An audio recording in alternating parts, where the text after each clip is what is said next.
નમસ્કાર વિદ્યાર્થી મિત્રો, આપ સૌનું સ્વાગત છે બાયોલોજી વિડિયો લેક્ચરમાં. આજે આપણે ધોરણ 11 ની અંદર ચેપ્ટર નંબર 20 જેમાં કેટલાક એક્સ્ટ્રા ટોપિક છે એની આપણે વાત કરવાના છીએ કે જે આપણી ટેક્સ્ટ બુકમાં આમ નથી આપેલા, પણ એક સમજવા માટે આપણા રેફરન્સ માટે જરૂરી છે એવા કેટલાક, અને એ ખાસ કરીને સ્નાયુ સંબંધિત કેટલાક જે એક્સ્ટ્રા ટોપિક છે પહેલાં એની વાત કરીએ, અને બીજો એકાદ વિડીયો એવો પણ જોશું કે જેમાં કંકાલ તંત્ર સંબંધિત કેટલાક એક્સ્ટ્રા પોઈન્ટ હોય. સ્નાયુના કેટલાક ગુણધર્મો છે, તો એક પછી એક દરેક ગુણધર્મને આપણે વ્યવસ્થિત રીતે સમજતા જઈએ તો એમાં એક મહત્વનો ગુણધર્મ છે ઓરિજિન એન્ડ ઇન્સર્શન, એટલે સ્નાયુનો ઉદ્ભવ, નિર્માણ. તો સ્નાયુનો જે જોડાયેલો છેડો, નિકટવર્તી છેડો, એને સ્નાયુનો ઉદ્ભવ સ્થાન કહેવામાં આવે. એટલે એ કેવી રીતે? અને ઇન્સર્શન એટલે બીજી બાજુનો છેડો છે કે જે છેડાને લઈને અસ્થિ અથવા તો જે ભાગનું હલનચલન થાય તે બાજુનો છેડો છે એને ઇન્સર્શન કહેવામાં આવે. હવે ઉદ્ભવ કોને કહેશું? તમે સમજો, આ છે એ બાયસેપ્સ મસલ છે. આ બાયસેપ્સ મસલ અહીંથી આ આપણે જે સ્કંધાસ્થિ વાળો ભાગ છે અહીંયાથી જોઈન્ટ થઈ અને અહીંયા અરીય પ્રકોટાસ્થિ વાળા ભાગ સાથે જોડાય છે. તો આ બાયસેપ્સ મસલ અહીંથી એ નિર્માણ થયું છે, આ જોડાણની શરૂઆત અહીંથી થઈ અને બીજો છેડો અહીંયા જોડાણો. હવે તમે સમજો, આ સ્નાયુનું સંકોચન થાય તો આ છેડાવાળો ભાગ મૂવમેન્ટ થાય ને, એ અહીંથી કોણીના ભાગેથી આમ ઊંચો થાય ને, તો જે છેડાવાળો ભાગ આમ હલનચલન કરે એને ઇન્સર્શન કહેવાય. અને જે સ્થિર હોય ત્યાંથી આ ભાગ અહીંયા નહીં રહીએ, ત્યાંથી સ્નાયુનું સંકોચન થાય તો આ અસ્થિ હલતું નથી, એ ત્યાં ને ત્યાં રહે, એ ઓરિજિન પાર્ટ છે, ઉદ્ભવ છે. એટલે એ છેડો ઉદ્ભવ કહેવાય ને આ ઇન્સર્શન કહેવાય. એટલે સ્નાયુનો દૂરસ્થ અંત એટલે આ ભાગ થયો નિકટવર્તી છેડો અને આ થયો દૂરસ્થ છેડો. તો દૂરસ્થ અંત જે અસ્થિ સાથે જોડાયેલ હોય છે, જે અસ્થિનો ભાગ હલનચલન કરે છે, એટલે હલનચલન થતો હોય એ ભાગ સાથે જ્યારે સ્નાયુનો જે ભાગ જોડાયેલો એને દૂરસ્થ ભાગ અથવા તો એને ઇન્સર્શન પાર્ટ કહેવામાં આવે છે. સમજાણું? તો જે આ સ્નાયુ સંકોચાણો એટલે આ ભાગ આમ ઊંચો થયો, આ ભાગ ઊંચો થયો એટલે મૂવમેન્ટ આ છેડાવાળા ભાગેથી થયું, એટલે આને ઇન્સર્શન કહેશું આપણે. અને આ છે ઓરિજિન પાર્ટ છે, ઉદ્ભવ સ્થાન છે. ખ્યાલ આવ્યો તમને? તો આમ સ્નાયુની અંદર ઇન્સર્શન એન્ડ ઓરિજિન એટલે ટૂંકમાં સ્નાયુ છે એ સ્નાયુનો નિકટવર્તી ભાગ, એટલે કે સ્નાયુ જ્યાંથી નિર્માણ પામ્યું છે ત્યાંથી બીજા અસ્થિ સાથે જોડાયેલ છે. તો સ્નાયુના સંકોચનને કારણે જે અસ્થિનું હલનચલન થાય છે તો એ ભાગ છે, એ બાજુનો છેડો છે ઇન્સર્શન છે, અને જે ભાગ સ્થિર રહે છે, સ્થાયી રહે છે, એ છે ઉદ્ભવવાળો ભાગ છે. ખ્યાલ આવ્યો?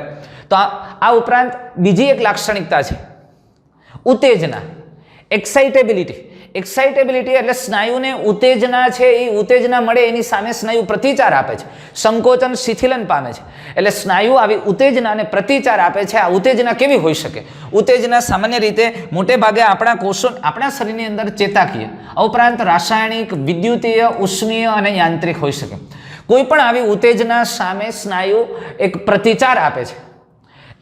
ચેતાકીય ઉત્તેજના આપણે હમણાં જ વાત કરી ગયા હતા આગલા વિડીયોની અંદર કે સામાન્ય રીતે ન્યુરોટ્રાન્સમીટર, ચેતાપ્રેષક દ્રવ્યોનો સ્ત્રાવ થાય છે જ્યારે મગજ દ્વારા, CNS દ્વારા પ્રેરક ચેતા મારફતે અથવા પ્રેરક ચેતાકોષ દ્વારા ઉત્તેજના છે સ્નાયુ કોષ અને સ્નાયુ કોષના કોષરસ પટલ એટલે ચેતાતંતુ પડ સુધી પહોંચે અને ત્યાં ચેતાપ્રેષક દ્રવ્યોનો સ્ત્રાવ થાય. અને તે સ્ત્રાવ આ સ્નાયુ તંતુ પડના રિસેપ્ટર સ્વીકારે અને એ સંકોચન શિથિલન પામે. એવી જ રીતે કોઈ પણ રાસાયણિક ઉત્તેજનાને આધારે પણ એમાં મૂવમેન્ટ થતું જોવા મળે, સ્નાયુ તંતુ ઉત્તેજિત થાય.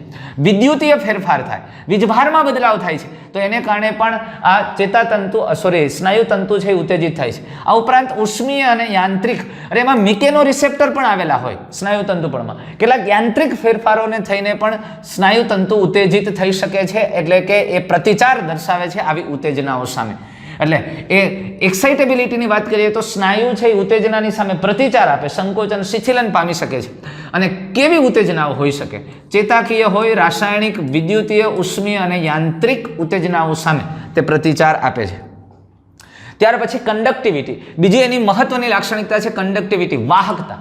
આપણને ખબર છે, આપણે જોઈ ગયા કે સ્નાયુ તંતુ પડ છે, એ સ્નાયુ તંતુ પડમાં અહીંયા એક ઉત્તેજના આવી એટલે આ રિસેપ્ટર દ્વારા એ ઉત્તેજનાને સ્વીકારે છે. એટલે આખું આ સ્નાયુ તંતુ પડ અને એના અંદરના ભાગો સુધી, યાદ છે ને ટી નલિકા, અને ખૂબ ઝડપથી આ ઉત્તેજનાને વિસ્તરે છે અથવા તેનું વિસ્તરણ થાય છે અને સ્નાયુ કોષ અથવા સ્નાયુ તંતુના અંદરના ભાગો સુધી બધા ભાગની અંદર આ ઉત્તેજના છે એનું વહન થાય છે. એટલે એ વાહકતાનો પણ ગુણધર્મ ખૂબ સારી રીતે ધરાવે છે સ્નાયુઓ. એટલે કંડક્ટિવિટીનો ગુણધર્મ છે, કારણ સ્નાયુ તંતુના એક વિસ્તારની સંવેદના કાર્ય કરી તે બધા ભાગોમાં ખૂબ જ થોડા સમયની અંદર ફેલાવી દે છે અને એટલે આમ વાહકતાનો ગુણધર્મ પણ ધરાવે છે. અને ત્રીજો એવો અગત્યનો ગુણધર્મ છે કોન્ટ્રેક્ટિલિટી, સંકોચનશીલતા. સ્નાયુ વિશ્રામી અવસ્થા બાદ ઉત્તેજન પામી અને સ્નાયુ તંતુ સંકુચિત અને ટૂંકો બને છે. હવે વિશ્રામી અવસ્થા બાદ સામાન્ય રીતે સ્નાયુ છે એ સ્નાયુ આમ વિશ્રામી અવસ્થામાં આમ અને પછી એનું સંકોચન થાય. એટલે આ ઉત્તેજિત અવસ્થા દરમિયાન સંકોચન પામે અને પાછો મૂળ સ્થિતિમાં આવે.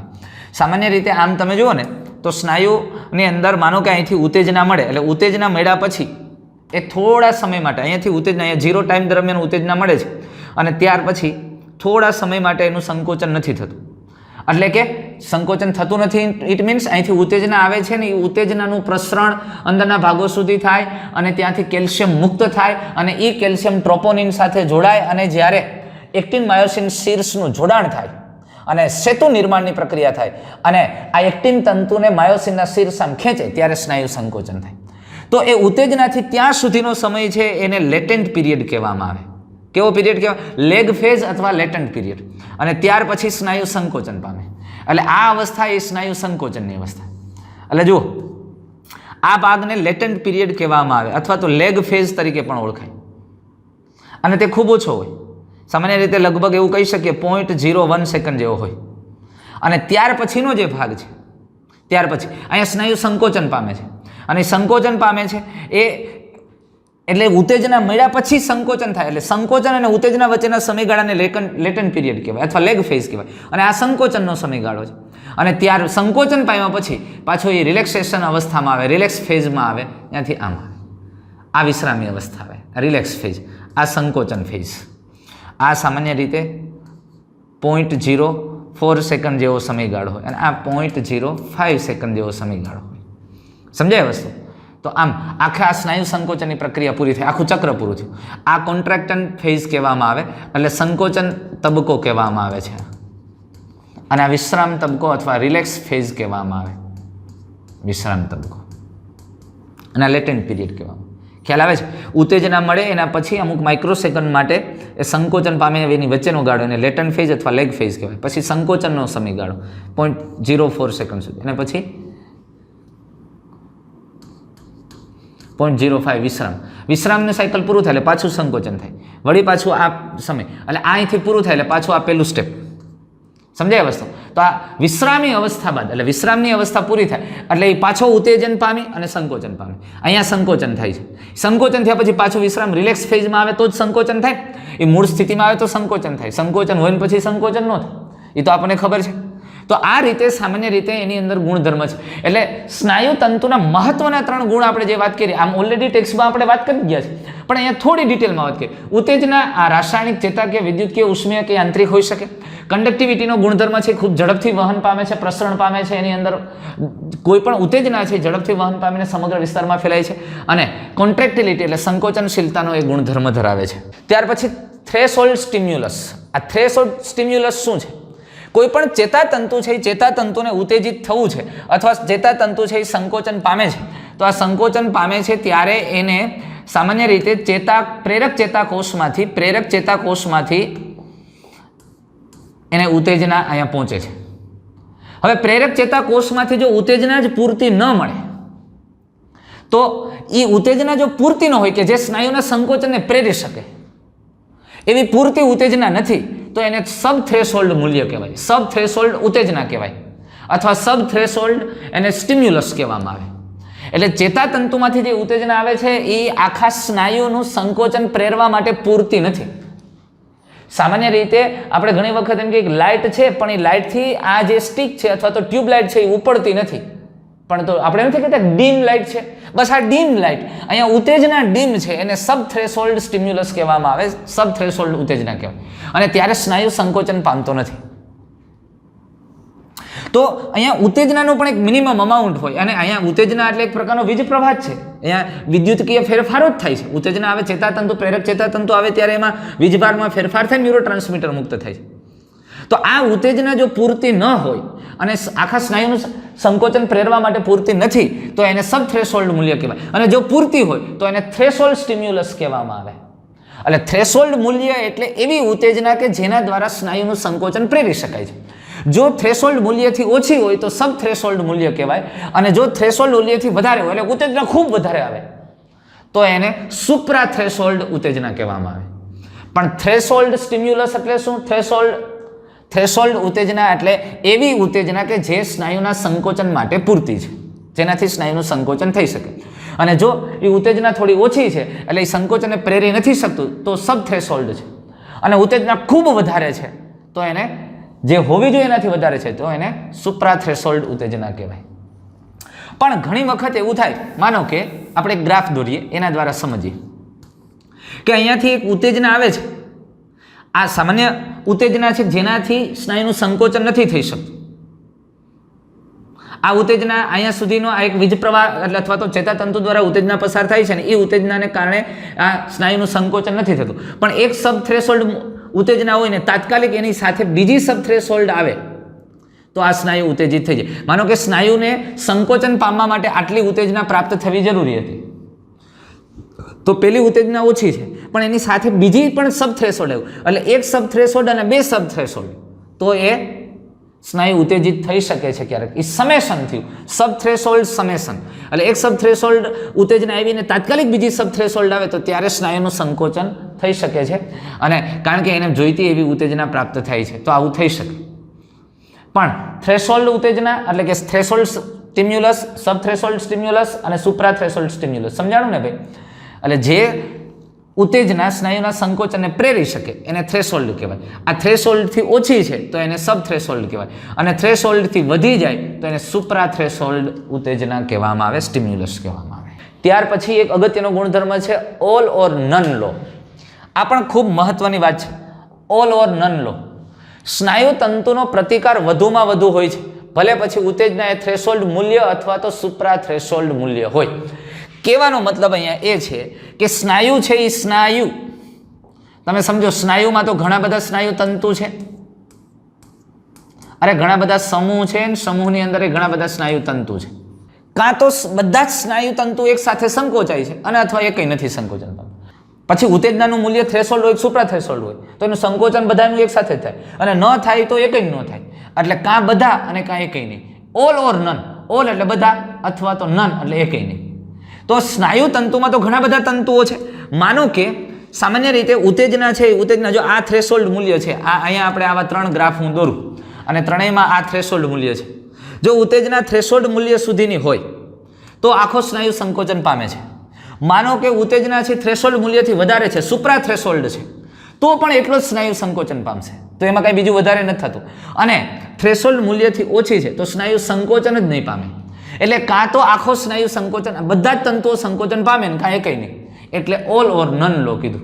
જ્યારે તીવ્રતા સબ થ્રેશોલ્ડ હોય ત્યારે પ્રતિકાર હોતો જ નથી. અને માનો કે સ્નાયુ તંતુનો પ્રતિકાર થ્રેશોલ્ડ મૂલ્ય હોય તો મેક્સિમમ સંકોચન હોય, અને સુપ્રા થ્રેશોલ્ડ હોય તો મેક્સિમમ હોય, એથી વધારે પછી ન થાય. એવું ન થાય થ્રેશોલ્ડ હોય ત્યારે આમ સંકોચન થાય ને સુપ્રા થ્રેશોલ્ડ હોય ત્યારે વધારે થાય, નહીં. આ બેયની અંદર સંકોચનની ક્ષમતા તો સમાન જ રહેશે, થ્રેશોલ્ડ કે સુપ્રા થ્રેશોલ્ડમાં, પછી એનાથી વધારે નહીં થાય. અને સબ થ્રેશોલ્ડ હશે તો સંકોચન જ નહીં થાય. સમજાણું? તો આમ ઓલ ઓર નન એટલે સ્નાયુ તંતુઓ કાં તો એક સાથે સંકોચન પામે અથવા તો એકેય નહીં. આ પ્રકારનો એક લાક્ષણિકતા છે. હા, બીજી એક લાક્ષણિકતા એની અંદર ક્યારેક હોય, સ્નાયુ ટોન જેને કહેવામાં આવે, મસલ ટોન, કે અમુક સ્નાયુ આરામમાં હોય ત્યારે અમુક સંકોચન પામતા હોય.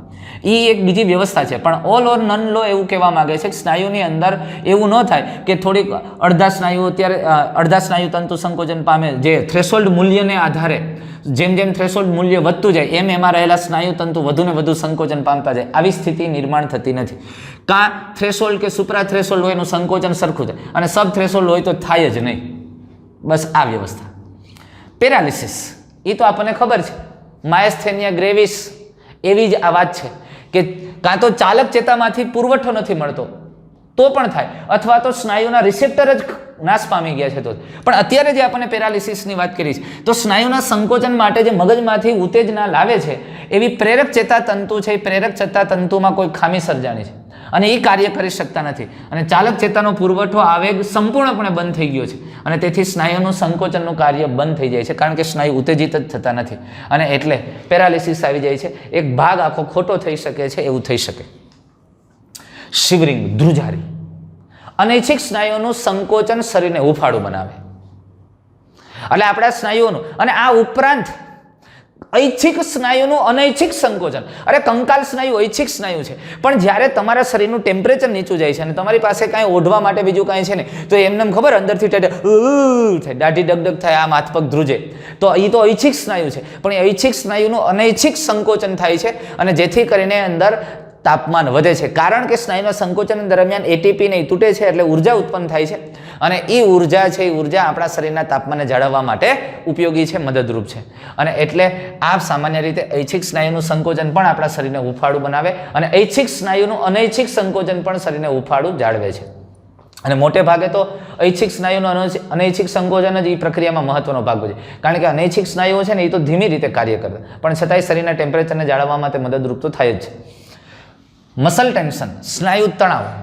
સ્નાયુના સંકોચન વખતે ઉત્પન્ન થતો તણાવ એને સ્નાયુ તણાવ તરીકે ઓળખવામાં આવે, મસલ ટેન્શન તરીકે ઓળખવામાં આવે. આમ એને બે ભાગમાં આપણે વિભાજિત કરી શકીએ. Isometric contraction.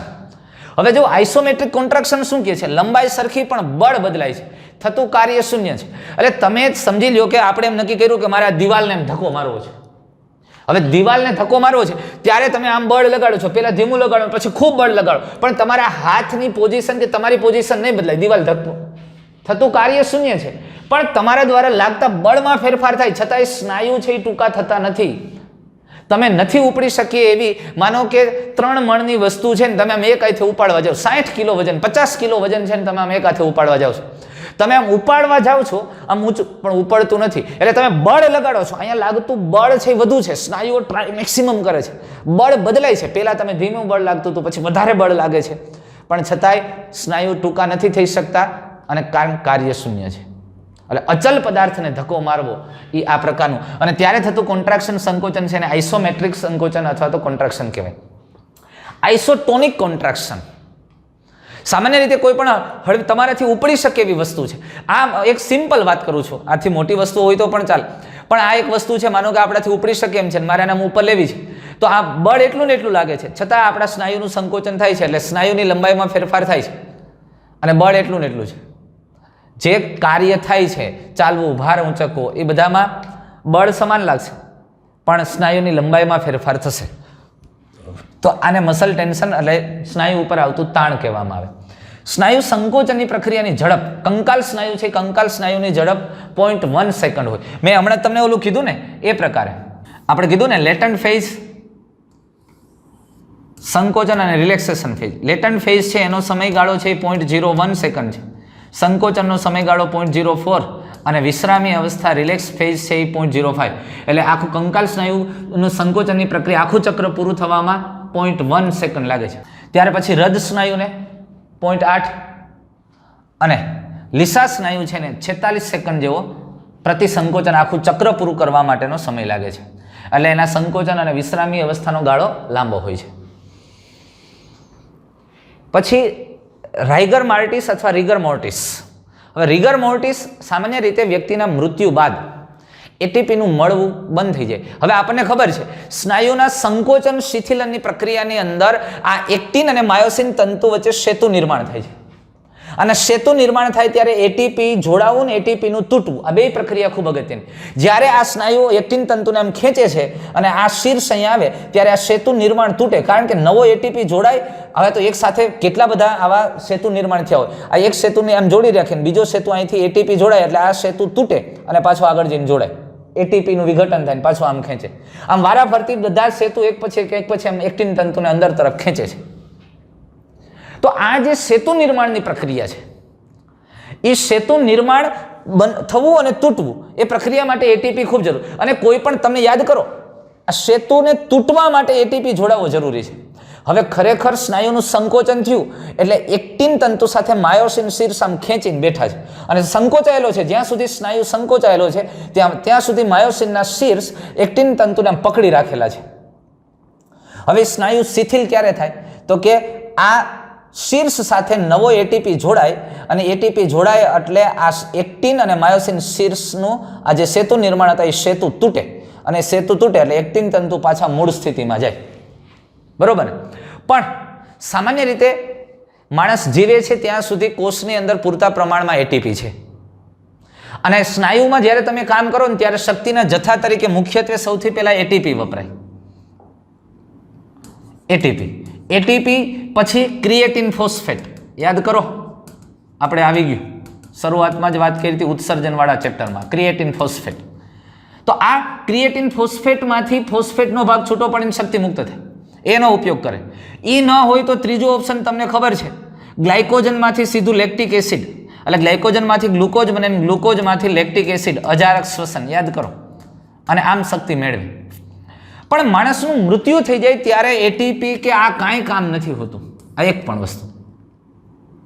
હવે મુખ્ય સીધો શક્તિનો સ્ત્રોત જે ઉપયોગમાં લઈ શકાય છે એવું તો આ જ છે, લેક્ટિક એસિડ બને ત્યારે 2 એટીપી જ મળે છે. તો એટીપી અને ક્રિએટિન ફોસ્ફેટ છે એ એટીપી જ્યારે આની સાથે જોડાય, આ બ્રિજ સાથે જોડાય, એ એટીપી બ્રિજ સાથે જોડાય તો આ બ્રિજ એટલે કે સેતુ તૂટે.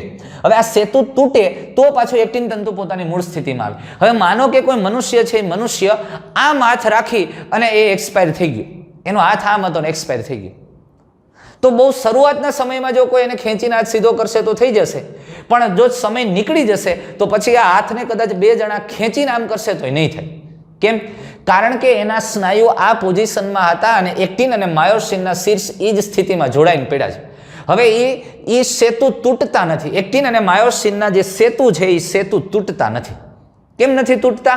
કારણ કે એને નવો એટીપી મળતો નથી. માણસ મૃત્યુ પામી ગયો છે અને એટલે એને મૃત્યુ પામે એટલે થોડી જ વારમાં એટીપી કે આવા કોઈ ઘટક એને પ્રાપ્ત થતા નથી અથવા કોષની અંદર એનું નિર્માણ થતું નથી અને એટીપી નથી મળતો. અને એટલે આ માયોસિન શીર્ષ સાથે પ્રોટીન સાથે એટીપી જોડાઈ નથી શકતું અને એટીપી જોડાઈ નથી શકતું અને એટલે આ સેતુ તૂટતા નથી અને એટલે આ મસલ જે સ્થિતિમાં હશે એની સ્થિતિમાં સંકોચન પામેલા રહેશે. તમે ઓલું મૂવી જોયું હોય તો માલામાલ વીકલી, ઓલો એન્થની છે એનો અંગૂઠો આમ રહીને મૃત્યુ થઈ જાય છે, પછી એની થંબ ઓલું લે છે, હે ને? તો આ રિગર માર્ટિસ કહેવાય. મૃત્યુ બાદ એટીપીનું મળવું મુશ્કેલ હોય અને તેથી એક વખત આ એટીપીનો અણુ સ્થાનિક સંગ્રહમાં વપરાઈ જાય, એટીપી અથવા તો ક્રિએટિન ફોસ્ફેટની અપ્રાપ્યતાને લીધે એક્ટિનમાંથી માયોસિન છૂટા પડતા નથી અને તેથી સ્નાયુ કાયમી સંકોચનની અવસ્થામાં રહી જાય છે અને આ પ્રક્રિયાને રિગર મોર્ટિસ કહેવામાં આવે. અને આ અવસ્થા મૃત્યુના કલાક નક્કી કરવામાં મદદરૂપ થાય. એટલે મૃત્યુ થયું અને કેટલો સમય થયો એને આપણે અંદાજ લગાવી શકીએ છીએ અને એને આધારે નક્કી કરી શકાય કે ભાઈ મૃત્યુ થયું છે એ ઘણા પહેલાં થયું છે અથવા તો ટૂંક સમયમાં થયું છે, એના મૂવમેન્ટને આધારે. પણ આ સ્નાયુઓ મૃત્યુ પછી તરત જ જો એને મૂવ કરવામાં આવે તો એ ખસી શકે છે, પણ લાંબા સમય વહી ગયા પછી એ મૂવમેન્ટ થઈ શકતું નથી અને એ હજળ થઈ જાય કારણ કે એક્ટિન અને માયોસિન શીર્ષ છૂટા પડતા નથી. ત્યાર પછી ઈડીટીએ, આ ઇથિલિન ડાયમાઇન ટ્રાયએસિટિક એસિડ, આમ તો એક પ્રકારે સમજી લો ને રુધિરને ગંઠાઈ જતું અટકાવવા માટેનું પણ ઘટક છે. ખરેખર આ શું કરે છે? જે ઈડીટીએ છે એ સ્નાયુની અંદર દાખલ થાય અને કેલ્શિયમ સાથે જોડાઈ જાય અને રુધિરમાં એ કેલ્શિયમ સાથે જોડાઈ જાય ને, અને તમને ખબર છે કેલ્શિયમ છે એ રુધિર ગંઠાવવાની ક્રિયામાં મહત્વનો ભાગ ભજવે અને એટલે રુધિરને જામવા ન દે. આપણે ઓલી બ્લડ બેગ હોય ને, તમે ઘણી વખત રુધિર ડોનેટ કરતું હોય ત્યાં જોયું હશે તો એમાં પ્રવાહી ભરેલું હોય, એ પ્રવાહી આ જ પ્રકારનું હોય, ઈડીટીએ જેવું, ઇથિલિન ડાયમાઇન ટેટ્રાએસિટિક એસિડ. અને એ કેલ્શિયમ સાથે જોડાય અને એટલે એ ત્યાં રુધિરને નથી ગંઠાવા દેતું પણ સ્નાયુની અંદર દાખલ થઈ અને કેલ્શિયમ સાથે જોડાય એટલે સંકોચનની ક્રિયા બંધ થઈ જાય. કેમ? અરે યાર, સ્નાયુમાં કેલ્શિયમ તો મેઇન છે. કેલ્શિયમ છે એ મુક્ત થાય અને એ એન્ડોપ્લાઝમિક રેટિક્યુલમ એટલે અહીંયા સાર્કોપ્લાઝમિક રેટિક્યુલમ આપણે કહીએ છીએ, સ્નાયુ રસ ઝાડમાંથી કેલ્શિયમ મુક્ત થાય અને એ કેલ્શિયમ છે એ કેલ્શિયમ ટ્રોપોનિન સાથે જોડાય અને પરિણામે એક્ટિન ઉપરના માયોસિનના સક્રિય સ્થાન ખુલ્લા થાય અને સેતુ નિર્માણ થાય. તો કેલ્શિયમ સાથે ઓલરેડી ઈડીટી એના ઘટક જોડાઈ જાય છે, માટે કેલ્શિયમ ટ્રોપોનિન સાથે જોડાઈ નથી શકતું અને માટે સ્નાયુ સંકોચનની પ્રક્રિયા થઈ શકતી નથી અને એટલે સ્નાયુ સંકોચન બંધ થાય. આ ઉપરાંત સ્નાયુ અને ચેતાની ઉત્તેજના K+ આયન દ્વારા ઘટે છે. એ સામાન્ય રીતે સોડિયમ આયન બહારની બાજુ વધારે હોય. જો K+ આયનની માત્રા વધી જાય તો એની ઉત્તેજનામાં ઘટાડો થાય અને એ આપણે આના પછીના ચેપ્ટરની અંદર K+ શું ભાગ ભજવે છે એ ચેતાતંતુની ઉત્તેજના વખતે વધારે સારી રીતે ભણશું અને તમને સમજાઈ જશે. સ્નાયુ સંકોચન દરમિયાન રાસાયણિક ઉર્જા યાંત્રિક ઉર્જામાં ફેરવાય, એ તો સીધી જ વાત છે. સ્નાયુ સંકોચનની પ્રક્રિયા દરમિયાન એ રાસાયણિક ઉર્જા યાંત્રિક ઉર્જામાં ફેરવાય. અહીંયા ઉર્જા તરીકે એટીપી વપરાય. આમ તો તમે સમજો કે આપણે જે કોઈ ખોરાકના ઘટકો લીધા છે એનું પાચન થયું ને એમાંથી સરળ સ્વરૂપમાં ફેરવાયેલા કાર્બોદિત અથવા તો અન્ય ઘટકો આપણા કોષોમાં પહોંચ્યા, એનું શ્વસન થયું, શ્વસન એક રાસાયણિક પ્રક્રિયા અને એમાંથી એટીપીનું નિર્માણ થયું. એટીપી પણ એક રાસાયણિક ઘટક અને એનો ફોસ્ફેટનું વિઘટન થાય અને શક્તિ ઉત્પન્ન થાય. એ શક્તિ સ્નાયુ સંકોચન શિથિલન એટલે કે યાંત્રિક ઉર્જામાં ફેરવાય છે. એટલે સ્નાયુ સંકોચન દરમિયાન રાસાયણિક ઉર્જાનું યાંત્રિક ઉર્જામાં રૂપાંતરણ થાય. સ્નાયુનો વધારે પડતો તણાવ મચક પ્રેરે છે. એ મચક કઈ સામાન્ય રીતે સ્નાયુ વધારે ખેંચાઈ જાય, વધુ તાણ થાય એટલે એ તૂટે છે. જો ટ્રેસ તૂટ્યું અને એ તૂટે છે એટલે સ્નાયુ આમ ખેંચાયેલો રહે. ખેંચાયેલો એટલે બીજું જે અસ્થિ કે આ સાંધા છે ને એ સાંધાને પણ થોડો હલાવે છે અને એની બીજો સ્નાયુ છે એને જો આમ ધક્કો મારે. આ સ્નાયુ છે એમાં વધારે તાણ આવ્યો, વધારે ટ્રેસ આવ્યો અને અહીંથી તૂટ્યું. એ તૂટ્યું એટલે આમ થોડોક લાંબો થઈ ગયો. એ લાંબો થઈ ગયો એટલે બે અસ્થિને આમ ધક્કો મારે છે. બે અસ્થિને ધક્કો મારે છે એટલે એની સાથે બીજું જે સ્નાયુ હતો એ સ્નાયુ ઉપર આમ તણાવ આવે અને બીજું જોઈન્ટ જે સાંધો છે એ સાંધામાં પણ થોડું મિસપ્લેસ થાય એ અને એટલે દુખાવો થાય. એટલે આપણે નથી કહેતા પગ મચકોડાઈ ગયો છે, બસ એ આ સ્થિતિ. અને એ સ્નાયુ થોડો તૂટે છે તો વધારે જરૂરથી લાંબો થઈ જાય છે અને પરિણામે એ બે બોન છે, બોનના જોઈન્ટમાં પણ થોડું એડજસ્ટમેન્ટ વિખે છે અને એની સાથે જોડાયેલા બીજા સ્નાયુ પણ ખેંચાય અને પરિણામે પેઇન થાય, દુખાવો થાય. આને આપણે મચક કહીએ છીએ. આ ઉપરાંત ફોસ્ફોજન કણિકાઓ તે ઉર્જાસભર નાઇટ્રોજન બેઝના બનેલ ઘટક છે જે સ્નાયુઓમાં જોવા મળે છે. શક્તિસભર નાઇટ્રોજન બેઝના બનેલ ઘટકો ફોસ્ફોજન અને અપૃષ્ઠવંશીઓમાં આર્જિનિન ફોસ્ફેટ અને પૃષ્ઠવંશીઓમાં ક્રિએટિન ફોસ્ફેટ ફોસ્ફોજન તરીકે વર્તે. ફોસ્ફોજન એટલે શું છે? ખરેખર આ ક્રિએટિન ફોસ્ફેટ જ છે, પણ અપૃષ્ઠવંશી પ્રાણીઓમાં આર્જિનિન ફોસ્ફેટ છે અને પૃષ્ઠવંશી પ્રાણીઓની અંદર ક્રિએટિન ફોસ્ફેટ જે ફોસ્ફોજન તરીકે વર્તે છે અને જે સ્નાયુઓની અંદર આવેલો. અને આ ઘટકો સંકોચન સમયે ઉર્જા પૂરી પાડે છે. એટલે આ ક્રિએટિન ફોસ્ફેટ છે, એ ક્રિએટિન ફોસ્ફેટ એમાંથી ફોસ્ફેટ છૂટો પડે અને એ ક્રિએટિનમાં ફેરવાય છે. અને તમને યાદ છે ને ક્રિએટિન ઉત્સર્ગ દ્રવ્ય તરીકે પણ એનો નિકાલ થાય છે અને એ શક્તિ છે એ સ્નાયુ સંકોચનની પ્રક્રિયામાં ઉપયોગી છે. જો ક્રિએટિન ફોસ્ફેટ પ્લસ એડીપી, આ ક્રિએટિન ફોસ્ફેટ પ્લસ એડીપી એટલે અહીંથી ફોસ્ફેટ છૂટો પડીને એડીપી સાથે જોડાઈ જાય સ્નાયુ સંકોચન એટલે એટીપી બને અને એ એટીપી છે એ સ્નાયુ સંકોચનની પ્રક્રિયામાં ભાગ ભજવે. સમજાય છે? આ એટીપી છે એ એટીપી સ્નાયુ સંકોચનની પ્રક્રિયામાં ભાગ ભજવે. અને વિશ્રામી અવસ્થામાં આ ક્રિએટિન છે એને ફોસ્ફેટ એટીપી પાસેથી જ લીધો હોય. આ ક્રિએટિન છે એ ક્રિએટિન એટીપી પાસેથી ફોસ્ફેટ લઈ અને ક્રિએટિન ફોસ્ફેટ બની જાય ને એડીપી છૂટો થાય. એટલે આ વધારાના ફોસ્ફેટને સાચવવાનું કામ કરે છે અને શક્તિસભર બંધને જાળવવાનું કામ આ ક્રિએટિન કરે છે. અને આ નાઇટ્રોજન બેઝ યુક્ત ઘટક છે, નાઇટ્રોજન બેઝ યુક્ત આ ઉર્જાસભર ઘટક ક્રિએટિન ફોસ્ફેટ જેને ફોસ્ફોજન કણિકાઓ તરીકે ઓળખવામાં આવે છે. ખ્યાલ આવ્યો તમને? તો અપૃષ્ઠવંશી પ્રાણીઓમાં આર્જિનિન ફોસ્ફેટ તરીકે હોય અને પૃષ્ઠવંશી પ્રાણીઓની અંદર ક્રિએટિન ફોસ્ફેટ તરીકે ફોસ્ફોજન કણિકાઓ આવેલી હોય છે. અને આમ તમે જુઓ તો સ્નાયુની અંદર ખરેખર શું હોય? સ્નાયુઓમાં 75% પાણી, 20% પ્રોટીન અને બાકીના ભાગમાં ગ્લાયકોજન અને ક્રિએટિન ફોસ્ફેટ, આ ઉપરાંત અકાર્બનિક આયનો પોટેશિયમ, સોડિયમ, બાયકાર્બોનેટ વગેરે આવેલા હોય છે. આ ઉપરાંત કેટલાક અગત્યના મુદ્દાઓ, કેટલાક જાણવા શોર્ટ મુદ્દાઓ આપણે જોઈએ. તો આપણા શરીરમાં લગભગ 40 થી 50% ભાગ સ્નાયુ ધરાવે એ તો આપણે પ્રસ્તાવનામાં જોઈએ. પણ સૌથી નાનો સ્નાયુ મધ્ય કર્ણની અંદર જોવા મળે છે, સ્ટેપેડિયસ મસલ્સ. આ સૌથી નાનો સ્નાયુ છે. આ મધ્ય કર્ણની અંદર જે આ પેંગડું છે એ પેંગડું સાથે જોડાયેલો આ સ્નાયુ એ સૌથી નાનો સ્નાયુ છે, સ્ટેપેડિયસ.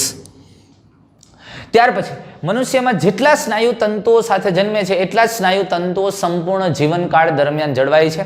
એટલે કે અપકર્ષ પામતા નથી, આમ સામાન્ય રીતે જળવાઈ રહે છે. જે સ્નાયુઓ કુલ સ્નાયુઓ સાથે જન્મે એટલા સ્નાયુઓ જળવાયેલા રહે છે.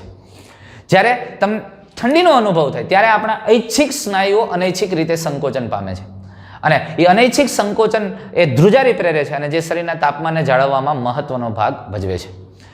ગેસ્ટ્રોક્નેમિયસ સ્નાયુ એ પગમાં હોય. ગેસ્ટ્રોક્નેમિયસ સ્નાયુ ક્યાં? અરે ક્યાં ક્યાંક આ રેફરન્સમાં નામ આવે એટલે આપણે થોડું જોઈ લઈએ એટલે ક્લિયર થઈ જાય. આ ગેસ્ટ્રોક્નેમિયસ મસલ છે. પગની પિંડીનો જે સ્નાયુ છે એને ગેસ્ટ્રોક્નેમિયસ મસલ્સ કહેવામાં આવે છે. પછી સાર્ટોરિયસ. સાર્ટોરિયસ એ સૌથી લાંબો સ્નાયુ છે, સાથળના ભાગમાં આવેલો હોય છે. આ સાર્ટોરિયસ મસલ છે. જો સાર્ટોરિયસ છેક અહીંયાથી લઈ અને અહીંયા સુધી લંબાયેલો છે, ઘૂંટણના નીચેના ભાગ સુધી લંબાયેલો મસલ સાર્ટોરિયસ. એ શરીરનો સૌથી લાંબો સ્નાયુ એ સાર્ટોરિયસ મસલ છે. અને ગ્લુટિયસ મેક્સિમસ એ શરીરના સૌથી મોટા સ્નાયુ છે. ગ્લુટિયસ મેક્સિમસ એટલે નિતંબના સ્નાયુ. આ નિતંબના સ્નાયુ છે એ સૌથી મોટા સ્નાયુ છે. ખ્યાલ આવ્યો? સૌથી લાંબો સ્નાયુ સાર્ટોરિયસ છે પણ સૌથી મોટા સ્નાયુ તરીકે જથ્થાની દ્રષ્ટિએ નિતંબના સ્નાયુ છે. અને એ ગ્લુટિયસ મેક્સિમસ છે અને એ બુટોક મસલ્સ તરીકે પણ ઓળખવામાં આવે અને સૌથી મોટા સ્નાયુ કહેવાય. જડબાના સ્નાયુની જો આપણે વાત કરીએ તો સૌથી મજબૂત સ્નાયુ છે. જડબાનો આ સ્નાયુ છે એ સૌથી મજબૂત છે. કોઈક આંગળી મૂકી ભૂકા કાઢી નાખે, હોપારી જેવા ભૂકા કાઢી નાખે. અને આમે તમે જો માંસાહારી પ્રાણીઓ જો કેટલા શિકાર કરેલા પ્રાણીઓને મોઢામાં નાખીને ઢસડે જાય છે ને, તો આ મસલ છે એ ખૂબ જ મજબૂત, સૌથી મજબૂત સ્નાયુ તરીકે જડબાના સ્નાયુ છે અને એ મેજેટર મસલ કહેવામાં આવે, મેજેટર સ્નાયુ તરીકે ઓળખાય. મનુષ્યની અંદર કુલ 639 સ્નાયુઓ છે. આમાંથી 5 સ્નાયુઓ છે ને એ જોડમાં નથી હોતા. 634 સ્નાયુઓ છે ને એ જોડમાં આવેલા. 634 સ્નાયુઓ જોડમાં હોય અને 5 સ્નાયુઓ છે એ જોડમાં હોતા નથી, એકલ હોય છે, અનપેડ હોય છે. આમ કુલ 639 સ્નાયુઓ છે. એમાંની 400 સ્નાયુઓ રેખિત હોય છે. 639 માંથી 400 સ્નાયુઓ રેખિત છે અને મોટા ભાગના સ્નાયુઓ, આ રેખિત સ્નાયુઓ પીઠના ભાગમાં જોવા મળે છે અને આ પીઠના સ્નાયુઓની સંખ્યા 180. એટલે ખાલી પીઠના ભાગની અંદર 180 સ્નાયુઓ છે. કુલ રેખિત સ્નાયુઓની સંખ્યા 400 છે. અને સૌથી લાંબા લીસા સ્નાયુઓ એટલે કે અનૈચ્છિક સ્નાયુઓ, જો સૌથી લાંબા અનૈચ્છિક સ્નાયુઓ હોય, ગર્ભવતી સ્ત્રીના ગર્ભાશયના સ્નાયુઓ છે. એ ગર્ભાશયના સ્નાયુ છે સૌથી લાંબા. એટલે અનૈચ્છિક સ્નાયુમાં સૌથી લાંબા સ્નાયુ હોય તો ગર્ભવતી સ્ત્રીના ગર્ભાશયના સ્નાયુઓ હોય છે. અને આ ઉપરાંત વિરોધી સ્નાયુની જો વાત કરીએ તો એક સ્નાયુ છે એ સંકોચન પ્રેરિત, બીજું શિથિલન કરતા હોય એવા. તો આ સ્નાયુઓની જોડ હોય છે જે સમાન સ્થાન પર વિરુદ્ધ હલનચલન પ્રેરે છે. જ્યારે એક સ્નાયુ સંકોચાયેલો હોય ત્યારે બીજો વિશ્રામની અવસ્થામાં હોય અને અથવા તો પ્રતિવર્તી હોય અને બીજો વિશ્રામ હોય ત્યારે એક બાજુનું સંકોચન. ભુજાના બાયસેપ્સ ટ્રાઇસેપ્સ મસલની આપણે વાત કરીએ. આ બાયસેપ્સ ટ્રાઇસેપ્સ મસલ જો આગળના ભાગમાં આવેલો સ્નાયુ છે એ બાયસેપ્સ છે અને આ નીચેના ભાગમાં અહીંયા આવેલો મસલ, આ સ્નાયુ છે એ ટ્રાઇસેપ્સ છે. તો આ આપણા કોણીના ભાગને અગ્ર બાહુના મૂવમેન્ટ સાથે સંકળાયેલ છે. આ બાયસેપ્સ મસલનું સંકોચન થાય, બાયસેપ્સ મસલ સંકોચાય ત્યારે ટ્રાઇસેપ્સ મસલ છે એ શિથિલનમાં હોય અને આનું સંકોચન થાય એટલે આ તમે જુઓ અહીંયાથી આ અગ્ર બાહુનો અસ્થિ, અરીય અસ્થિ છે એને એ ખેંચે છે અને એટલે આ હાથ આમ કુણીએથી ઊંચો આવે છે. આ બાયસેપ્સ મસલનું સંકોચન થાય તો એની ત્યારે આ ટ્રાઇસેપ્સ મસલ નીચેનો સ્નાયુ છે એ શિથિલન અવસ્થામાં. પણ હાથને જ્યારે તમે આમ સીધો કરો છો, સીધો કરો ત્યારે ટ્રાઇસેપ્સ સંકોચન થાય. જો આ ભાગ મોટો થઈ ગયો આના કરતા, એનું સંકોચન થાય આ શિથિલન અવસ્થામાં. તો આને એન્ટાગોનિસ્ટ કહેવાય. એટલે આને ફ્લેક્સર એક્સટેન્સર કહેવાય. ફ્લેક્સર એટલે જ્યારે આ બાયસેપ જે સંકોચન કરીને અંગને શરીરની નજીક લઈ આવે છે એને ફ્લેક્સર કહેવાય અને એમ દૂર લઈ જાય છે તો એને એક્સટેન્સર કહેવાય. તો ટ્રાઇસેપ્સ એક્સટેન્સર છે અને બાયસેપ્સ છે એ ફ્લેક્સર છે. સમજાણું? અંગોને પોતાની નજીક લઈ આવે છે, નિકટવર્તી ભાગ તરફ લઈ આવે એ ફ્લેક્સર. ફ્લેક્સર એટલે વળાવે છે, વાંક વળે, અને એક્સટેન્સર આમ લાંબુ કરે છે. તો આવા વિરોધી, આવા પગની અંદર હોય, આવા ઘણા બધા વિરોધી સ્નાયુ હોય છે જે બે બાજુ મૂવમેન્ટ કરાવે છે. તે કોરી ચક્ર, આ પણ ખૂબ અગત્યની વાત છે સ્નાયુમાં. કોરી ચક્ર જો સસ્ટેન સંકોચન દરમિયાન લેક્ટિક એસિડ સ્નાયુમાં એકઠું થાય છે. જ્યારે વ્યક્તિ, સામાન્ય રીતે મેં તમને કીધું એમ ઉર્જાનો આપણા માટે સ્ત્રોત એક એટીપી છે અને વ્યક્તિ નોર્મલ રીતે ચાલે છે અને ત્યારે એને નોર્મલ શ્વાસોશ્વાસની પ્રક્રિયા કોષોની અંદર થાય, શ્વસનની ક્રિયા થાય, ગ્લુકોઝનું દહન થાય ને એમાંથી એટીપી પ્રાપ્ત થતું રહે છે. પણ આવું સતત થાય, લાંબો સમય થાય એટલે ક્રિએટિન ફોસ્ફેટ છે એ વપરાય છે. પણ ક્રિએટિન ફોસ્ફેટ પણ વપરાઈ જાય ત્યારે આપણને ખબર છે કે આપણા સ્નાયુની અંદર પણ રુધિરમાં રહેલો ગ્લુકોઝ છે એ ગ્લુકોઝ, વધારાનો ગ્લુકોઝનું ગ્લાયકોજન સ્વરૂપે સંગ્રહ થાય છે.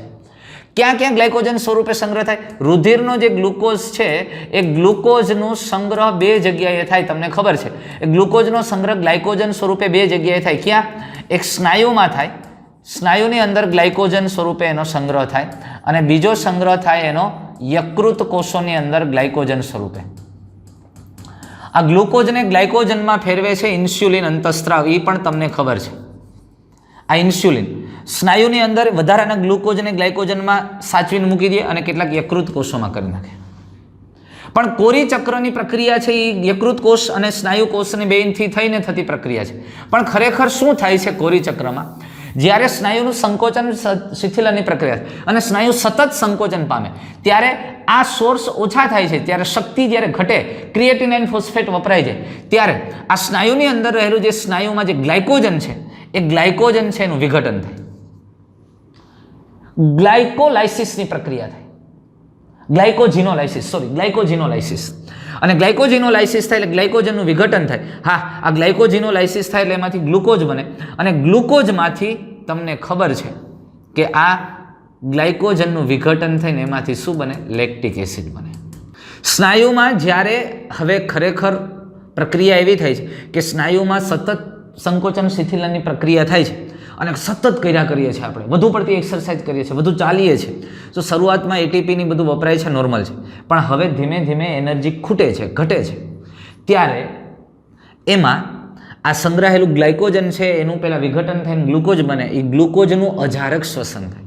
અજારક શ્વસન થઈને લેક્ટિક એસિડ બને. હવે આ લેક્ટિક એસિડ છે એ લેક્ટિક એસિડનો સ્નાયુ કોષોમાં ભરાવો થાય. લેક્ટિક એસિડનો સ્નાયુ કોષોમાં ભરાવો થાય તો આ લેક્ટિક એસિડ ત્યાંથી યકૃતમાં જાય. આ યકૃત કોષોમાં લેક્ટિક એસિડ જાય અને યકૃત કોષોમાં લેક્ટિક એસિડમાંથી તમે સમજો, આ લેક્ટિક એસિડમાંથી પાછું આ પાયરુવિક એસિડ થઈને પાછું ગ્લુકોઝ બને, ગ્લુકોઝ થઈને પાછો ગ્લાયકોજન બને. તો આમ સામાન્ય રીતે સ્નાયુમાંથી જે ગ્લાયકોજન હતો એ ગ્લાયકોજનમાંથી લેક્ટિક એસિડ અને લેક્ટિક એસિડમાંથી પાછું ગ્લાયકોજન. સમજાય છે વસ્તુ? તો આ પ્રક્રિયા છે એ કોરી ચક્ર છે. એટલે તમે આવું કહી શકશો. આમાં સામાન્ય રીતે માનો કે આ સ્નાયુ, આ ગ્લાયકોજન છે એ સ્નાયુની અંદર છે. આ ગ્લાયકોજનમાંથી ગ્લુકોઝ અને એમાંથી અજારક શ્વસન થઈને લેક્ટિક એસિડ. આ લેક્ટિક એસિડમાંથી સામાન્ય રીતે સ્નાયુની અંદર જે લેક્ટિક એસિડ સર્જાય છે ને એમાંથી 20% લેક્ટિક એસિડ એવો છે, 20% કે આ લેક્ટિક એસિડમાંથી પાછો પાયરુવિક એસિડ બને અને આ પાયરુવિક એસિડ જારક શ્વસનમાં વપરાઈ જાય ક્રેબ્સ ચક્રમાં. પણ 80% લેક્ટિક એસિડ છે એ રુધિર દ્વારા વહન પામી અને યકૃત કોષોમાં જાય અને યકૃતની અંદર પાછો યકૃતમાં એ લેક્ટિક એસિડમાંથી પાછું ગ્લુકોઝ અને ગ્લાયકોજન બનાવવામાં આવે. એટલે 80% લેક્ટિક એસિડ એ યકૃત કોષની અંદર પાછું ગ્લાયકોજનમાં રૂપાંતર થાય. આ ગ્લાયકોજન છે એ ગ્લાયકોજનમાંથી શર્કરા તરીકે રુધિરમાં આવે. યકૃતની અંદર જે સંગ્રહ થયો છે એ રુધિરની શર્કરા તરીકે આવે અને આ શર્કરા પાછી સ્નાયુ કોષો સુધી જાય. આમ આ ચાલ્યા કરે. આને કોરી ચક્ર આપણે કહીએ છીએ. અને આમ પણ આપણે અહીંયા લઈ શકીએ. આમ તો આ પાયરુવિક એસિડમાંથી સીધો લેક્ટિક એસિડ એ લઈ શકો તમે અને આ પ્રક્રિયા આમ પણ થઈ શકે અને બધું ઇન્ટરકનેક્ટ થાય. આમાંથી આમેય થાય ને આમેય થાય, આમેય થાય અને આમેય થાય, આમેય થાય ને આમેય થાય. સમજાય છે? પણ આ એક પ્રક્રિયા ગ્લાયકોજન લેક્ટિક એસિડ સ્નાયુમાં ગ્લાયકોજનની પ્રક્રિયા લેક્ટિક એસિડમાંથી બનવાની થોડીક ઉલટી છે, પણ આ બધી પ્રક્રિયાઓ સતત ચાલતી હોય છે. આને કોરી ચક્ર આપણે કહીએ છીએ. ખ્યાલ આવ્યો? એટલે સ્નાયુની અંદર સંગ્રહાયેલો જે ગ્લાયકોજન છે એનું જરૂરિયાત મુજબ અજારક શ્વસન થઈને વિઘટન થઈને લેક્ટિક એસિડમાં, લેક્ટિક એસિડ રુધિર દ્વારા યકૃત કોષોમાં જાય, ત્યાંથી પાછું ગ્લુકોઝ અને ગ્લાયકોજન બનાવે અને એ ગ્લાયકોજન પાછું શર્કરા સ્વરૂપે રુધિરમાં ફરી શકે છે. અને 20% લેક્ટિક એસિડ છે એમાંથી પાછું પાયરુવિક એસિડ બનીને પાછું સીધું જ જારક શ્વસનમાં વપરાય. આમ ફેર્યા કરે છે. આને કોરી ચક્ર તરીકે ઓળખવામાં આવે છે. તો આમ દોસ્તો, સ્નાયુના ગુણધર્મો અને સ્નાયુને લગતા કેટલાક અગત્યના મુદ્દાઓ અને જે કેટલાક આપણી ટેક્સ્ટ બુક સિવાયના છે એની આપણે વાત કરી છે અને જે આપણા રેફરન્સ માટે MCQ સોલ્વ કરવા માટે ખૂબ જ ઉપયોગી બનશે. ફરી આવા એક એક્સ્ટ્રા ટોપિક સાથે જે કંકાલ તંત્રના કેટલાક ખાસ કરીને કશેરુકા અને લાક્ષણિક કશેરુકા અને એના ભાગો સાથે ફરી પાછા નેક્સ્ટ વિડીયોમાં મળશું દોસ્તો. Thank you.